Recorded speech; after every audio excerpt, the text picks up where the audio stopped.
DS9 news కి స్వాగతం. ఏటూరు నాగారంలో మావోయిస్టుల ఎన్కౌంటర్ పై మాకు అనుమానాలు ఉన్నాయి. ఫేక్ ఎన్కౌంటర్లు ఎప్పటికైనా తప్పే. గతంలో కేసీఆర్ గారు కూడా ఎన్కౌంటర్లకు ఒప్పుకోలేదు. మా ఆదివాసీలను ఎక్కువ చంపుతున్నారని, దీనిపైన మాకు అనుమానాలు ఉన్నాయని, దానిపై కోర్టులో వేశామని ఆదివాసీ హక్కుల సంఘాలకు సంబంధించిన మిత్రులు మాకు రిప్రజెంటేషన్ ఇచ్చారు. ఎట్టి పరిస్థితుల్లో ఎన్కౌంటర్ ఫేక్ అయితే మాత్రం తప్పకుండా అధికారులపై చర్యలు తీసుకోవాలి. ఈ ప్రభుత్వం వచ్చిన తర్వాత ఇప్పటికీ 14 ఎన్కౌంటర్లు జరిగే. వాటిపై ఎవరికి అనుమానాలు ఉన్నా విచారణ చేయాల్సిన అవసరం ఉంది. బీఆర్ఎస్ ఎమ్మెల్యే జగదీష్ రెడ్డి. ఫేక్ ఎన్కౌంటర్లు ఏదైనా తప్పే, దాన్ని మేము తీవ్రంగా ఖండిస్తున్నాం. కేసీఆర్ గారు కూడా ఎప్పుడు కూడా వీటిని ఒప్పుకోలేదు. గతంలో మా ప్రభుత్వం ప్రారంభమైన కొద్ది రోజులకే ఒక ఎన్కౌంటర్ అయ్యి ఒకరు చనిపోయిందని చెప్పి తెలిస్తేనే వెంటనే కేసీఆర్ గారు పోలీసు ఉన్నతాధికారులందరినీ కూడా పిలిచి గట్టిగా చెప్పడం జరిగింది. నిజంగా ఒకవేళ అవతల వైపు నుంచి కాల్పులు జరిగి మీకు ప్రమాదం వచ్చిందనుకుంటే తప్ప ఏ పరిస్థితులలో కూడా ఎన్కౌంటర్ అనేది జరగడానికి వీల్లేదు. చట్ట ప్రకారమే పోవాలి.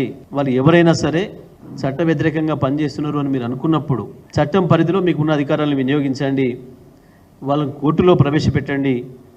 ఆ తర్వాత విచారణ నిర్ణయిస్తే తప్ప ఎవరు ఒప్పు ఎవరు తప్పు అనేది, ఎన్కౌంటర్ అనేది ఏ పరిస్థితుల్లో మళ్ళీ జరగడానికి వీల్లేదు తెలంగాణలో అని చెప్పినారు. ఆ పద్ధతుల్లో 9 సంవత్సరాల్లో ఏ ఒక్క చోట కూడా అటువంటి సంఘటన జరగలేదు. మరి నిన్నటి ఎన్కౌంటర్ కూడా మాకు వస్తున్న సమాచారం ప్రకారం దానిపైన రకరకాల అనుమానాలు వస్తున్నాయి. ఆదివాసీ హక్కుల సంఘాలకు సంబంధించిన మిత్రులు కూడా వచ్చి మా దగ్గర రిప్రజెంటేషన్ ఇచ్చినారు. ఎక్కువగా మా ఆదివాసీలను అణచేస్తున్నారు, ఈ పేరు మీద చంపేస్తున్నారు, దీనిపైన కూడా మాకు అనుమానాలు ఉన్నాయని చెప్పి వారు ఏదో మేము కోర్టులో వేసినామన్న మాట కూడా చెప్పినారు. ఎట్టి పరిస్థితులలో ఎన్కౌంటర్లు ఫేక్ అయితే తప్పకుండా అధికారులపైన చర్యలు తీసుకోవాల్సిన అవసరం ఉంటుంది. అవి ఏ కేసులైనా సరే తప్పుడు కేసులు పెట్టినట్టుగా ప్రభుత్వం నుంచి, ప్రభుత్వం అధికారంలో ఉన్న పార్టీ నుంచి వచ్చిన ఒత్తిళ్లతోనే లొంగి తప్పుడు కేసులు పెట్టినా, ఇటువంటివి చేసినా సంబంధిత అధికారులపైన చర్యలు ఉంటాయి. మేము ఫేక్ ఎన్కౌంటర్లు తప్పకుండా ఖండిస్తాం, అందులో సందేహం ఏం లేదు. నిన్నటి ఎన్కౌంటర్ తప్పుడు ఇప్పుడు ఈ రాష్ట్రంలో ఈ ప్రభుత్వం వచ్చిన తర్వాత ఇప్పటికి 14 మంది పైన చనిపోయినట్టున్నారు ఎన్కౌంటర్లలో.